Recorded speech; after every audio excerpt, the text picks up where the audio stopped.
Hola chicos, bienvenidos a un nuevo capítulo de La leyenda del hechicero. Este va a ser el capítulo 14. La taberna apestaba a hombres mugrientos y a cerveza rancia, pero Fletcher supuso que él tampoco debía de oler a rosas. Tras 2 semanas viajando en un carro repleto de ovejas tampoco se podía pedir más. Tan solo había podido respirar un poco de aire fresco cuando había bajado del carro para comprar a los lugareños pan barato y alguna que otra tira de carne de cerdo en salazón. Había tenido suerte, pues el carretero no le había hecho preguntas, solo le había cobrado 5 chelines y le había pedido que retirara las boñigas de la parte de atrás cada vez que se detuvieran. En ese momento Fletcher estaba sentado en una de las toscas tabernas de Corcilum, disfrutando de un plato caliente de caldo de cordero y patatas.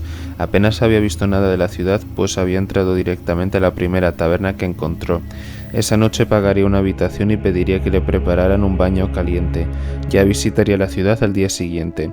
Tenía la sensación de que se le había metido bajo la piel el olor a oveja. Ni siquiera el diablillo se atrevió a abandonar su escondrijo habitual entre los pliegues de la capucha de la chaqueta. Finalmente tuvo que sobornarlo con los últimos trozos de carne de cerdo en salazón y darle de comer hasta que se quedó dormido. Aún así, aquella criatura había hecho que el largo y triste viaje le resultara algo más soportable, pues solía acurrucársele en el regazo durante las frías noches. Fletcher compartía aquellas sensaciones de calidez y satisfacción, incluso mientras temblaba de frío sobre la pata húmeda del carro. Un chelín oyó que decía una mujer por encima de él. La camarera le tendió una mano mugrienta mientras señalaba la comida con la otra. Fletcher rebuscó en su macuto y sacó el voluminoso monedero y dejó caer un chelín en los dedos de la mujer. «¿No hay propina con toda esa plata?», chilló la mujer. Luego se alejó de allí hecha una furia, lo cual atrajo la mirada de algunos de los clientes de la taberna. 3 hombres de aspecto duro parecieron especialmente interesados en él. Llevaban la ropa muy sucia y el pelo se les caía en grasientas ondas a los lados de la cabeza. Fletcher hizo una mueca y se guardó el monedero. En las montañas nunca le había hecho falta los peniques, todos los precios estaban en chelines. Los peniques solo servían para complicar las cosas. En las grandes ciudades de Omnium, un chelín de plata se dividía en 100 peniques de cobre y a su vez un soberano de oro se dividía en 5 chelines. Pero Fletcher solo llevaba chelines de plata en su monedero. Ya pediría cambio cuando pagara la habitación para que no le volviera a pasar. Era irritante haber cometido un error tan obvio, pero tampoco iba a darle de propina lo mismo que le había costado la comida. Otro hombre se sentó tras los 3 vagabundos. Era atractivo, pero tenía un aspecto siniestro. En el rostro de rasgos cincelados se apreciaba una cicatriz que iba desde la mitad de la ceja izquierda hasta la comisura de la boca y dejaba atrás un ojo ciego de color lechoso. Lucía un fino bigotillo y una oscura melena rizada que llevaba sujeta en la nuca. El uniforme que vestía lo identificaba como oficial de alguna clase, una larga casaca azul con solapas rojas y botones dorados. Fletcher se fijó en que tenía al lado, sobre la barra, un sombrero negro de 3 picos. El muchacho se encogió en las sombras y se cubrió la cabeza con la capucha. El demonio cambió de posición y le gruñó al oído, pues al parecer no le gustaba la idea de estar a oscuras tanto rato. La capucha, sin embargo, resultaba muy útil a la hora de esconderlo, sobre todo cuando Fletcher se levantaba el cuello de la camisa, pero no le gustaba nada la forma en que aquel oficial lo estaba observando. Se bebió de un trago el resto del caldo y se guardó el pan que lo acompañaba en el bolsillo para dárselo más tarde al demonio. Tal vez hubiera una taberna más decente en la que alojarse, lejos de todos aquellos que había visto el dinero que llevaba en el monedero. Se escabulló hacia la calle de adoquines y echó a correr sin dejar de mirar por encima del hombro. No parecía que lo estuvieran siguiendo. Tras unos cuantos pasos más dejó de correr y empezó a caminar a un ritmo normal, pero sin olvidar que debía encontrar otra posada. No le atraía mucho la idea de pasar la noche en un portal. Se maravilló al ver los edificios de la ciudad, algunos de ellos de hasta 4 pisos de altura. Prácticamente todos tenían una tienda en la planta baja en los cuales se vendían tantos objetos que Fletcher ardió en deseos de sacar su monedero una vez más.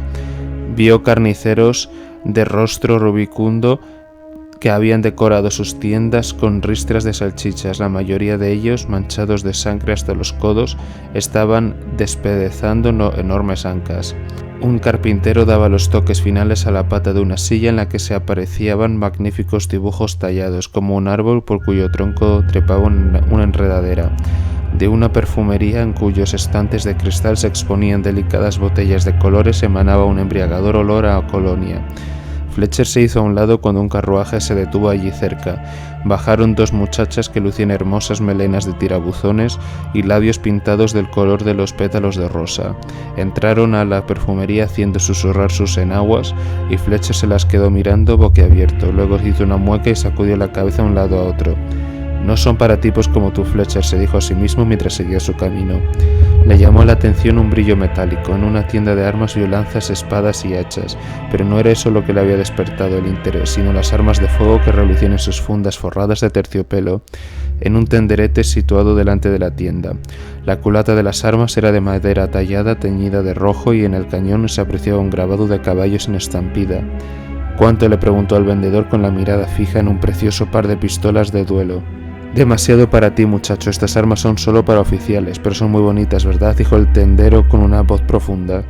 Fletcher levantó la mirada y parpadeó sorprendido. Era un enano, de eso no le cabía duda. Estaba de pie sobre un largo banco, de manera que la cabeza le quedaba a la altura de la de Fletcher. Sin la banqueta, en cambio, apenas le hubiera llegado a la cintura. Claro, ya me lo suponía, son las mejores que he visto nunca. ¿Las has hecho tú?, preguntó Fletcher tratando de no mirarlo fijamente. Los enanos eran poco corrientes fuera de Corcilum. De hecho, aquel era el primero que vio a Fletcher en su vida. No, yo solamente vendo las armas, aún estoy de aprendiz. A lo mejor algún día, respondió el enano. Fletcher se preguntó cómo era posible que aquel hombre siguiera siendo aprendiz, pues llevaba barba y bigote y parecía mucho mayor que él. La barba le recordó por el color a la de Verdon, pero los pelos eran más gruesos y más largos, y los llevaba trenzados y adornados con cuentas. También tenía el pelo largo y recogido con una tira de cuero en una cola que le llegaba hasta media espalda. ¿Y tus amos no estarán buscando otro aprendiz por casualidad? Tengo mucha experiencia en la fragua y no me iría mal tener un empleo, dijo Fletcher en un tono cargado de esperanza. Al fin y al cabo, ¿qué otra cosa podía hacer para conseguir dinero en una ciudad tan cara como aquella? El enano se quedó mirando al chico como si este fuera estúpido, pero luego relajó la expresión. «No eres de aquí, ¿verdad?», le preguntó con una sonrisa triste. Fletcher negó con la cabeza. «No contratamos a ningún hombre, al menos hasta que tengamos los mismos derechos que ellos y mientras nosotros seguimos guardando el secreto de la fabricación de armas. No es nada personal, entiéndeme, pareces un buen tipo», dijo el vendedor. «Será mejor que vayas a uno de los herreros no enanos. Son pocos, pero les va bastante bien porque muchos soldados se niegan a comprarnos armas a nosotros. De todas maneras, he oído que ya no contratan a nadie, pues tienen demasiados candidatos». A Fletcher se le cayó el alma a los pies. El de herrero era el único oficio que conocía y ya era demasiado mayor para empezar de aprendiz en otra profesión. Cerca de la ciudad tampoco había bosques en los que cazar a menos que contara las junglas de la frontera sur. ¿Y qué derechos se os niegan? Sé que el rey os concedió el año pasado el derecho de alistaros en el ejército, dijo Fletcher. Oh, pues muchacho, la ley más insultante es la que establece el número de hijos que podemos tener cada año. Según esa ley, el número de nacimientos ha de ser igual al número de enanos muertos el año anterior. Dado que vivimos casi el doble de años que vosotros, los humanos, son muy pocos los enanos que mueren al año, y en cuanto al derecho de alistarnos en el ejército, sí que es un paso positivo. El rey es una buena persona, pero sabe que su gente, y especialmente el ejército, no confía en nosotros. Y todo por las rebeliones de los enanos de hace 80 años. La idea es que tenemos que demostrar nuestra lealtad dando la vida junto a los soldados, y entonces el rey se planteará la posibilidad de considerarnos ciudadanos de pleno derecho. Hasta entonces todo debe seguir igual. El enano había hablado en un tono que desprendía una ligera rabia y de inmediato se dio la vuelta para rebuscar algo en una caja, como si quisiera ocultar aquel sentimiento.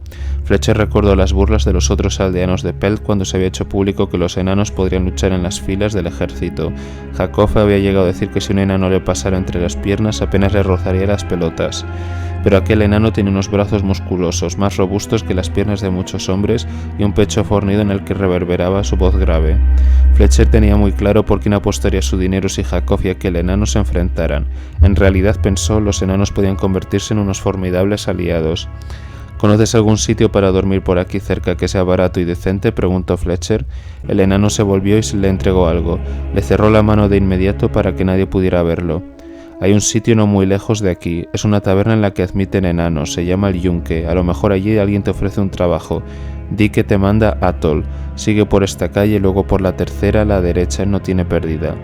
El enano le dedicó una sonrisa alentadora y se volvió hacia otro cliente. Fletcher se quedó allí sujetando en la mano un rectángulo de papel en cuyo centro se veía el dibujo de un yunque. Sonrió y se encaminó en la dirección que el enano le había indicado hasta que recordó que no le había dado las gracias. Al volverse se encontró con la mirada de los tipos desaliñados de la taberna, a quienes se les iluminó el rostro al reconocer a Fletcher. Se dirigieron apresuradamente hacia él, y el chico echó a correr. La gente se le quedó mirando mientras abría paso por la calle y se ganó un paripotazo al pasar demasiado cerca de un hombre muy bien vestido que acompañaba a una joven dama. Justo antes, cuando estaba a punto de girar hacia la taberna, 2 carruajes bloquearon la calle. Los caballos empezaron a piafar y a relinchar mientras sus dueños discutían.